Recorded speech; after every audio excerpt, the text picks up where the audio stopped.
Now we move on. EU Commission President Ursula von der Leyen has warned that Russia is seeking to sow discord within Europe through a campaign of drone incidents and airspace violation. She has said that Europe is facing a new kind of conflict, what she calls hybrid warfare. And she has said that tackling this hybrid threat requires more than just traditional defense measures. Let's listen into what she has said. This is part of a worrisome pattern of growing threats. Across our union, undersea cables have been cut, airports and logistic hubs paralyzed by cyber attacks, and elections targeted by malign influence campaign. These incidents are calculated to linger in the twilight of deniability. This is not random harassment. It is a coherent and escalating campaign to unsettle our citizens, test our resolve, divide our union, and weaken our support for Ukraine. And it is time to call it by its name. This is hybrid warfare, and we have to take it very serious. Tackling Russia's hybrid war is not only about traditional defense. It is about software for drones. It is about spare parts for pipelines. It is about rapid cyber response teams. And it is about public information campaigns to spread awareness. So this requires a completely new mindset for all of us. We must be ready to leave our comfort zone. We need to explore new ways of doing things. And most importantly, we must deter everyone who seeks to harm our territory and our people. The choice before us is very simple. We either can shy away and watch Russian threats escalate, or we meet them with unity, deterrence, and resolve. Now for this discussion, we're joined by Mark Sutherland. He's a geopolitical commentator, joins us live from London. Thank you very much, Mark, for joining us again. Good to see you. Now, how do you see this Russia-Ukraine war reshaping Europe's security architecture after hearing the EU chief speak? Asuma, good to be with you. I find it rather ironic. On one level, it could be said, yes, what she's saying, some of that, of course, is true. But considering the EU has been beginning to clamp down on free speech and restrict internet, what is said on the internet for the citizens of the EU, it is another subject, but that needs to be looked at along with her previous comments in regard to her behaviour in regard to the whole COVID debacle. The reason why I say this is that there is no doubt that Russia has been sending the drones over. It is testing. It is testing. And one of the easiest things to do is to send planes up or other drones and destroy whatever is coming in to Poland or in Denmark and elsewhere. And when you are in this sort of pre-potential escalation of war, you are probing what the enemy's defense is. You can then argue that that is what Russia is doing, as I've said previously. When Russia sends drones over, then you are then taking your eyes off the Ukraine. Then Europe has to say, well, we need to strengthen our NATO resources in this country, say Poland, defensive wise. So that is what we then have to look at, and then it takes the eye off Ukraine. So what she's saying is then right, but what they need to do is take that action. They come in, whatever as a object has come in, unidentified, into a NATO country, into an EU country, then those objects have to be shot down, period. Then that's done. Because there is no doubt about it. There is this probing, there is this testing. It has to be met with strength. Asuma. And Mark, now, as you've also mentioned that now Europe is moving, and now from what we see that Europe is moving from a peace-centric identity to rearmament and hard power investments. How should the EU and NATO define their roles to remain effective and coordinated in this new world order that's emerging? Well, I mean, unfortunately, the last thing that anyone wants is war. That's the last thing that we want, and we can reflect on for many, many hours on what has gone on over the last 4 years, what happened under the Biden regime, how much was genuine negotiation in regard to trying to stop this from a European point of view. And we've also had in the first Trump administration, and now we have that in Trump too, which is turning around and saying how much of the European GDP is actually spent on defence. You can't keep relying on the Americans, and we can't. In many ways, I turn around and say, why should we? Why should they, be in this position? We need to be strengthening that. That's all been part of this discussion over the last 4-6 years and longer. The other thing is people need to go back, and in 1994, when we turn around to the Ukraine, you get rid of your nuclear weapons, and we'll then stand by you and defend you. There's looking at the history of why we are at this point. We can't go back. We can't keep going down those rabbit holes. Now we're in a position where people are turning around and saying, well, we've got to then rearm, as you've said. We've now got to boost our defences at a time when the European economies are really in a very, very on their backs in many ways, in an awful position. So then it's turning around saying, where is that money coming from? What sacrifices then have to be made by individual European countries? We've had this peace dividend for a long time, and whether we haven't got time to go through the history of the Second World War, Cold War, and then what happened after that and how that evolved. We look at how the wall came down in 1989, and then look where we are now. The defences do have to be taken seriously. But the last thing I know I want on a personal level, and many other people in this world, we don't want a third world. We don't want a third world war. And then it's dragging Putin, Zelensky to the table to say this has to stop.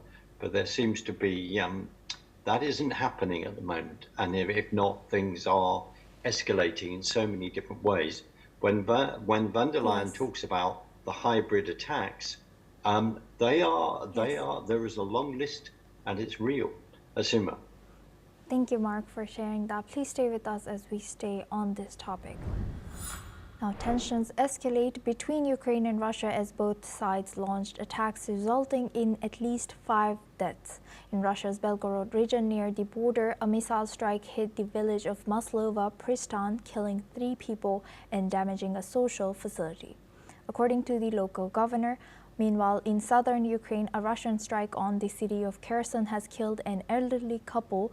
Ukraine reports that Russia has launched over 180 drones overnight, while Russia claims to have intercepted more than 50 Ukrainian drones, mostly near Belgorod. Both sides deny targeting civilians. Kyiv has said that its retaliatory strikes on Russian energy infrastructure are a response to ongoing Russian attacks that have left millions of Ukrainians without heating or power. Meanwhile, the Russian Defense Ministry has said that Russian army has captured Novorihorivka in Ukraine's Zaporizhia region. Now, for this discussion, we go back to Mark Sutherland. He's a geopolitical commentator, joins us live from London. Thank you, Mark, for staying with us. Now, with this escalation going from both sides, last week we saw the confirmation that Ukraine used that domestically made missiles in recent strikes on Russian infrastructure. How do you see what is this reflecting, and how do you see Ukraine's growing self-reliance? And in our earlier discussion, we were just talking about Europe realizing that they have to be self-reliant. Do you think this was similar move by Ukraine, suggesting that we are becoming growing self-reliant? There's also, you and I have even discussed this with this whole thing of moving Tomahawk missiles from America that are being bought to then put into this theatre of war. What will then happen? Will they be used? Who is then overseeing that? What permission do they have in regard to looking at the Russian targets? That is then moving in. It talks about this whole escalation. The problem, the other interesting thing, and a problem within the UK, when they talk about when Prime Minister Starmer has talked about expending, the GDP in regard to spending on defence.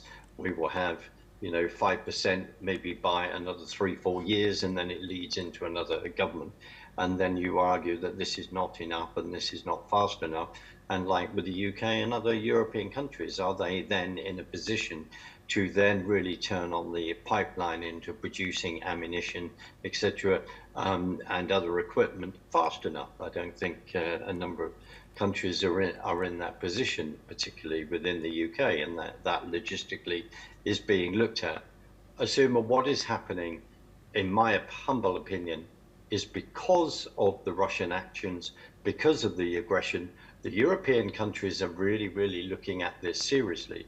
You and I have discussed this in regard, and it's constantly out there, in regard to the frozen Russian assets in banks, and actually looking at grabbing that and looking at using that money to rebuild Ukraine, or even purchase of armaments or whatever it needs to then defend Ukraine. All of this is up in the air. What it has done is to get European leaders to really to begin to focus, as you've said, from a peace dividend to turning around and going, we now have to look at our own defense, because this war, what is happening within these appalling circumstances, is continuing. Yes. And as you've mentioned, the Russian frozen Russian assets, given Russia's warnings of legal retaliation and its claims of blatant theft, how do you assess the potential risks for European economies and EU countries if this proposal goes forward? Again, a very, very good question, because the European economics of countries is not, their economies are not in a good position at all. And then you can argue that that's a strangulation of how the EU runs and how it deals with trade deals, and not being competitive even amongst the EU countries. This then is why also that President Trump has talked about more and more economic sanctions against Russia, looking at its ghost fleet of ships, because, as you and I have discussed a number of times over the last few weeks, and other people greater than me have said, that where Russia is getting its money to fight this war is from the energy sector. We have discussed, of course, the country of India buying oil. We look at what is happening with China, where it's going for the gas, and other countries. And that's why President Trump and more have said within Europe, as we are buying the energy off, but the European countries getting the energy off Russia, is turning around and saying, how do you turn that tap off? I mean, Hungary, which it does not have any border with any sea. No, it doesn't have a port. Is then reliant on buying their energy from Russia as well, where they're talking about saying, well, we need another pipeline. And as you can appreciate, and they do cross at times in Ukraine, you can appreciate that countries are looking at, how do we keep our energy coming in? Where do we go for it? And also, we want this war to end. Asuma. Yes. Thank you, Mark, for sharing that. Please stay with us as we stay on this topic now. A senior Russian lawmaker has told a Russian news agency that Russia's response to any possible supply of Tomahawk missiles to Ukraine will be harsh and asymmetrical. He has emphasized that Russia knows how to shoot down Tomahawk missiles and warned that those who supply Ukraine with such weapons or use them will face serious consequences. Meanwhile, Russian Deputy Foreign Minister Sergei Ryabkov urged the U.S. to take a responsible approach regarding the possible transfer of Tomahawk missiles to Ukraine. He further warned that the appearance of such weapons in Ukraine would represent a qualitative challenge change in the security situation. He further has said that the initial momentum for a Ukrainian settlement after the Putin-Trump-Alaska meeting has ended. On diplomacy, Ryabkov announced Russia will impose travel restrictions on diplomats from unfriendly countries that restrict Russian diplomats' movement.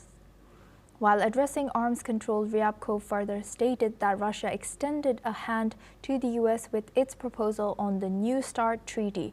But if the United States is not interested in continuing this agreement, Russia will manage without it. Now, for this discussion, we go back to Mark Sutherland. He's a geopolitical commentator, joins us live from London. Thank you, Mark, for staying with us. Now, looking and hearing all this coming in from Russia, what's your reaction? But again, I mean, this whole thing of nuclear proliferation is then on the table, where it's turning around saying, can we'll have this we'll restart those negotiations, excuse the pun, and we'll sit down and have a discussion about the nuclear missiles there. And then, as you've said, and then we're looking at Tomahawk missiles are then going into that theatre of war, and with the Russian comments saying, well, we will deal with that extremely strongly. We don't want to see escalation. Are we bordering on that? And also, with those Tomahawk missiles going out into the theatre of war or any other asset like that, on the European Ukrainian side, we are then turning around and going, well, look, we are being extremely serious in this regard. Whether they are used, that time will tell, and that's the last thing personally that I want to see. But remember that they have a minimum range of 1,000 miles. So words, again, it's words. The Russians are turning around, as I've just said, without sounding repetitive. You move those into the theatre of war, we will then react. And at the same time, where Putin's going, well, okay, if you're going to play that, when we're about to maybe having a discussion in regard to the nuclear missiles, then what are you playing at? There is a mixed message that Putin may actually be saying to us, be saying to the Americans in this regard. Asuma. With that, I would like to thank Mark Sutherland for joining us and staying with us and sharing that insight throughout this topic. Now we move on to Middle East. A senior